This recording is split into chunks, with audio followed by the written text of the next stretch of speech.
Reintegration of victims and perpetrators of crime, a way of giving them a second chance in life. Plus, federal government unveils performance assessment report.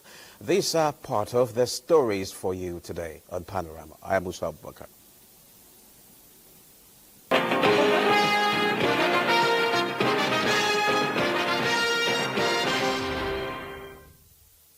Kidnap High Court Judge and Bayelsa State Justice Ebiyerin Mukoro has regained freedom after 12 days in captivity.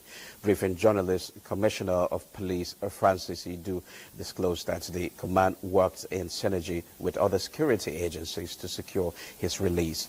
Timi Piri Ohia reports that the press briefing took place at the DSS headquarters in Yenagwada, Bayelsa State capital. Judge of the Bayelsa State High Court, Justice Ebiyerin Omokoro, has regained freedom after spending 12 days in captivity. In a joint press briefing, the Commissioner of Police Bayelsa State, Francis Idu, said his rescue was successful following the joint effort by security agencies. The collective effort of security agencies within Bayelsa, we are finding foreclosures finally to the untoward event. DSS has also arrested 3 major suspects, while the police have also arrested some prime suspects who are already giving useful information that could lead to the arrest of fleeing suspects. God has vindicated us as a state, that our state is safe. For the released George, he appreciated God for coming out unhurt.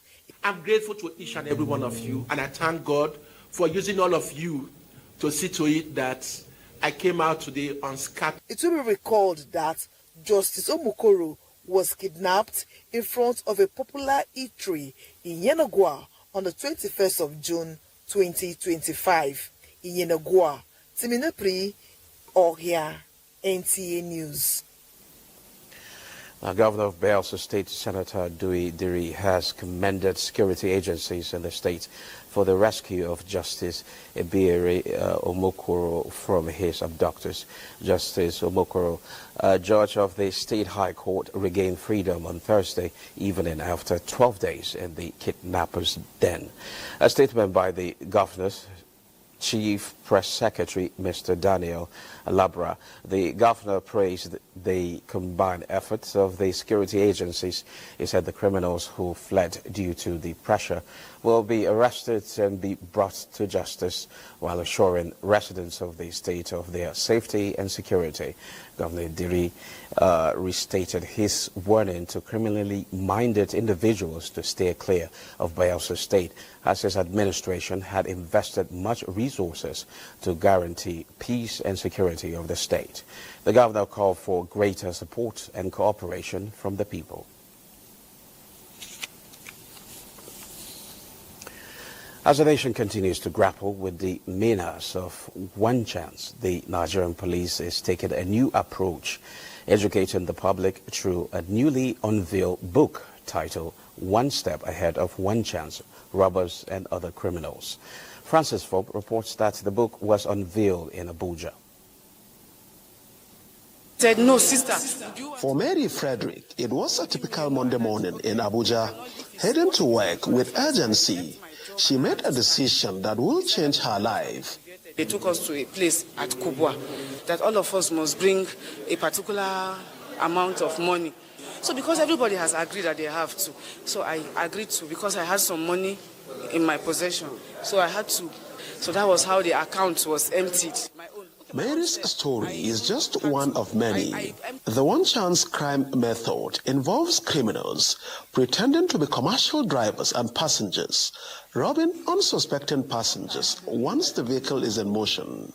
In a bid to fight back with information, the Nigeria Police Force has unveiled a book titled One Step Ahead of One-Chance Robbers and Other Criminals. For everybody to use it, to be able to know every system that all those underworld they may think that they will use.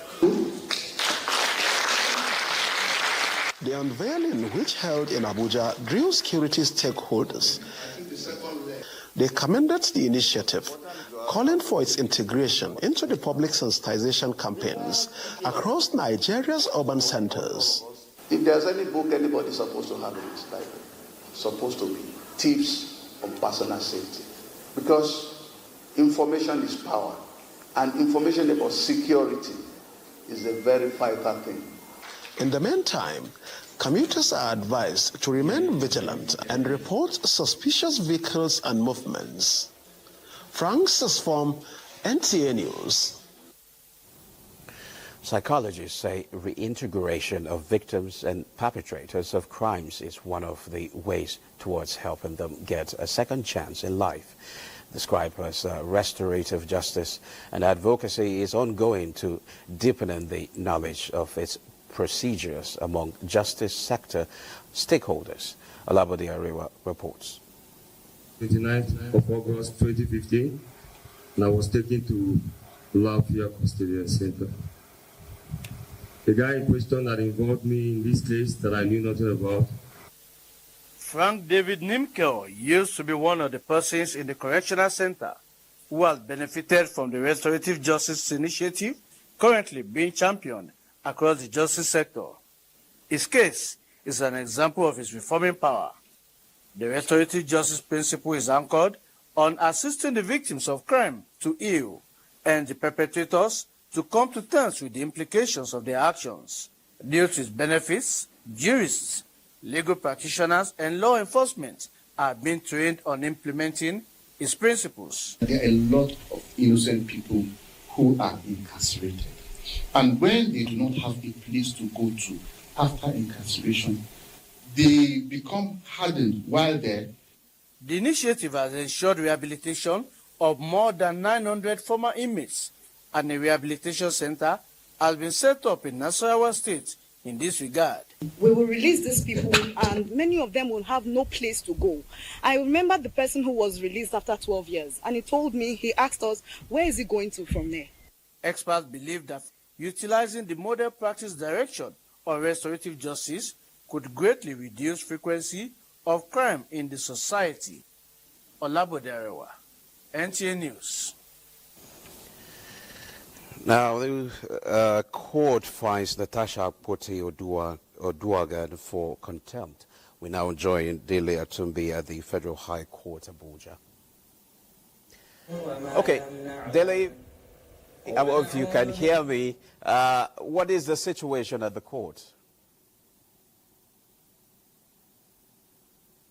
The judgment in the matter concerning Senator Natasha Akpoti-Oduaghan versus the Senate, National Assembly, and the Senate President, and the Chairman, House Committee on Ethics and Privileges. The judgment started about an hour ago. And in the ruling, in one of the preliminary issues which was raised by the respondents, they told the court that by the fact that Senator Natasha Akpoti-Oduaghan posted something on her WhatsApp, on her Facebook page, that she should be found guilty for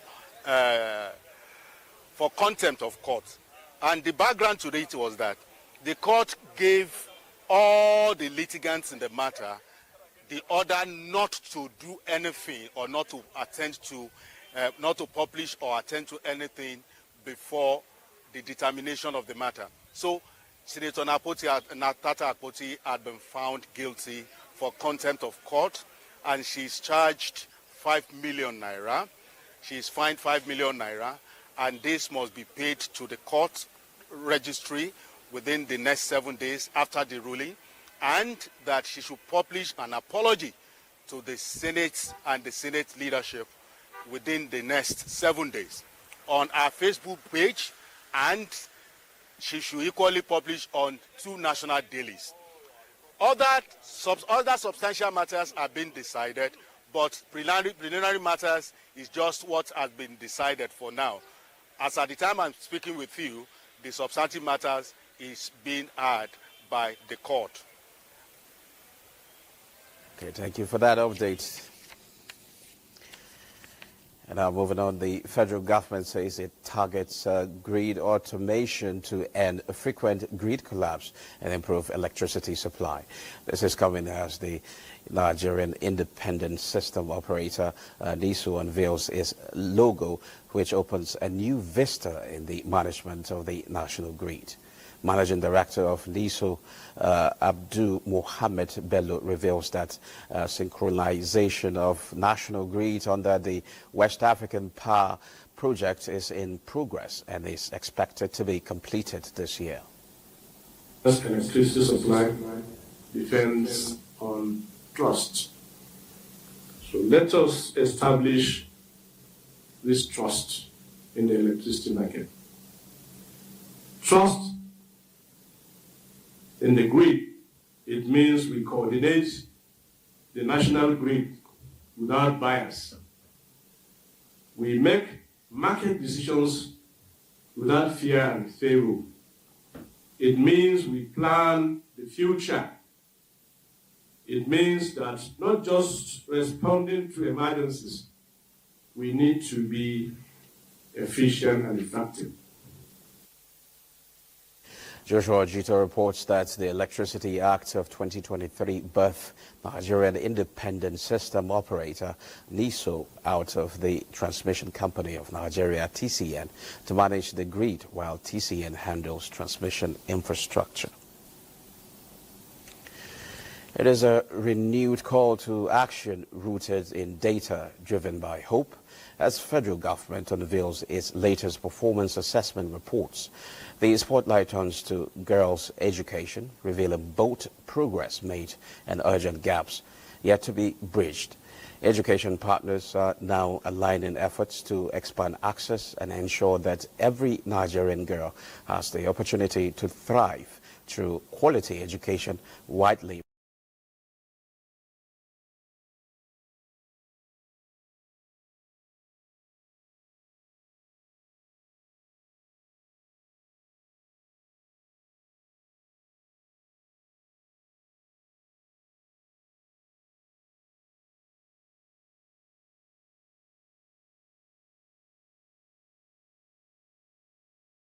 Recognized as a cornerstone for national development.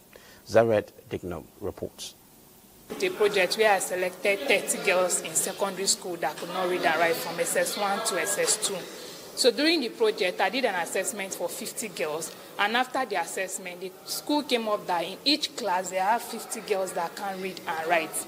After the 3 months, all the girls were able to read and write, all of them. Martha Samuel, a Malala Fellow, has defied the odds to become a beacon of hope, championing the cause of education for girls. Today, she stands as a celebrated young leader, helping other girls stay in school despite the challenges they face. She believes that engagements like this are vital in creating more opportunities for girls to thrive. This crucial dissemination session unveils 2 comprehensive reports, one on performance assessment and another on state-level education financing. Together, they offer a clear picture of the impact of various interventions on girls' learning outcomes, retention rates, and overall academic success. To discuss the critical financing gap and how to close it through innovative, country-led domestic resource mobilization, stakeholder engagement, and of course, by ensuring critical and quality investments in key sectors, including education. Why we thought of doing this is to catalyze investment in the education sector for girls specifically, and also to generate evidence so that governors will use it to implement girls' education. These two knowledge products are strategic investments and tools designed to help us collectively understand where we are to ensure every Nigerian girl can access, remain in, and thrive through education.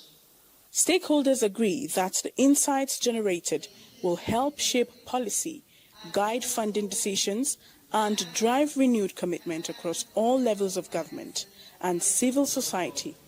In Abuja, Zenred Dingmun, NTA News.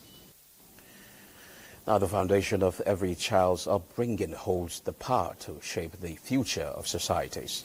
At a time when conversations around the rights of women and the girl child are gaining unrelenting momentum, one Nigerian institution is stepping forward to lead the charge. Ayodeji Makinde explores how Veristas University, standing firm at the crossroads, is championing a movement that echoes the voice and vision of one of Africa's most iconic storytellers. Faces in a formative period, and in contrast, another group at a threshold of being made or otherwise. One of the many things needed is inspiration. Talk about that, and leading where it matters is internationally recognized writer Chimamanda Ngozi Adichie, who is back in motherland to lift spirits to a higher level. The globalization we want to compete in is something we have to be actively ready for today. Mingling with the authority and students at Veritas, Nigeria's National Catholic University in Buari, Abuja, Chimamanda, daughter of a university don and administrator, brings her indigenous background, international exposure to bear on literature, the rights of the girl child, feminism, and issues on the pathway to womanhood. Women, men, we all dream, and sometimes we put our dreams in our pockets because we don't think that they will come true. We have somehow cheated ourselves. So we've used half of the intelligence that God gave to us as human beings by excluding women. Now she is a global icon. That also tells us young people that if you pursue your ambition with focus, you can get there. Poses, autographs, connection with Gen Zs with a task on these younger ones to embrace gender equality, protect and respect every lady and woman. With her, the global drive for gender equality is incomplete without our dear women. He for she, and she for he. In Abuja, Ayodeji Makinde, NTA News. Well, it's now time to pause for some messages. Panorama continues after the break.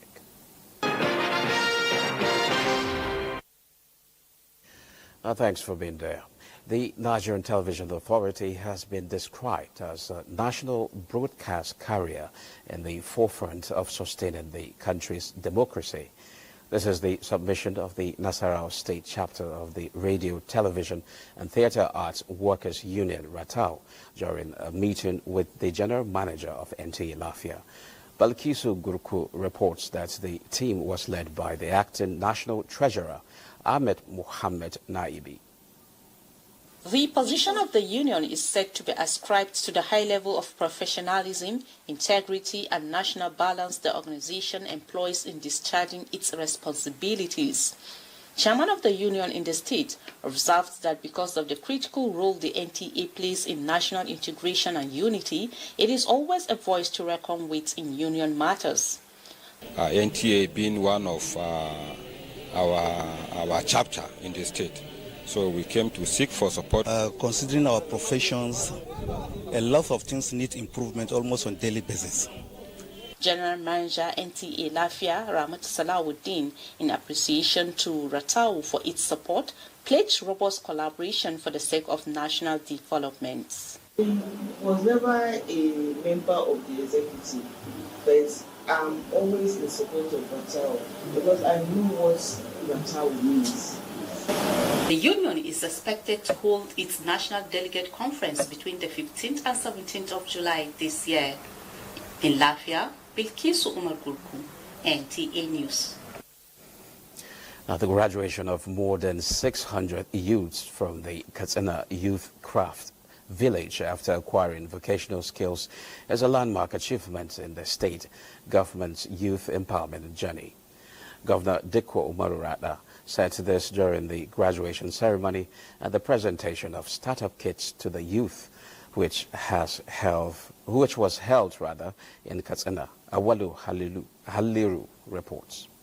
The Youth Craft Village has been integrated with community-based facilities providing trainees with real-world experience. The ceremony featured the presentation of trade-specific starter packs to each graduate, a pioneering initiative aimed at fostering entrepreneurship and self-reliance. I learned how to cook. Governor Radda attributed the success to comprehensive reforms, including international benchmarking, accreditation, and investment in human capacity. He announced plans to expand the center by introducing 10 new departments and major renovations.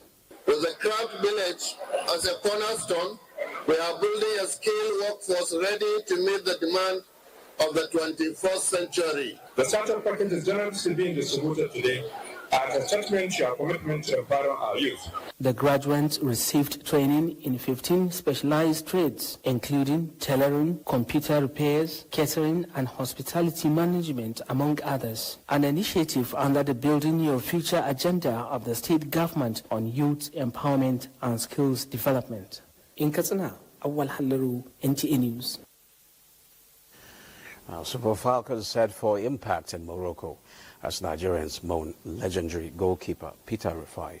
Olimide Eguntola takes us through on Sports Update. We begin with the passing on of Nigeria's football legend, AFCON 1994 gold medalist Peter Rufai, as President Bola Tinubu expresses great sadness over the death of the football icon. He was 61. The president condoles with the Rufai family, friends and football enthusiasts over the loss of the goalkeeper, fondly called Dodo Mayana by football lovers across the globe.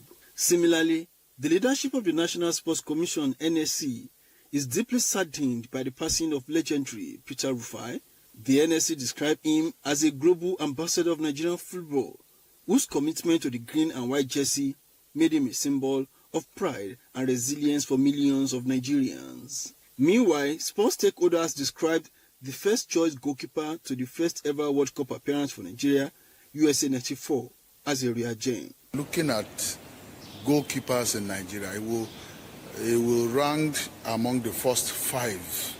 Losing him at this moment, Nigeria is going to miss a lot, Africa is going to miss a lot. In another development, Super Falcons head coach Justin Madugu has solicited the support of football-loving Nigerians as the team Mission X, winning the WAFCON for the 10th time, begins on Sunday against Tunisia. He confirmed that the team is calm and focused as the spirit in camp is high. I expect the Super Falcons to fly. They are a very good side and they should be able at least to do that against the Tunisian team. The tournament starts on Saturday with host Morocco taking on Zambia.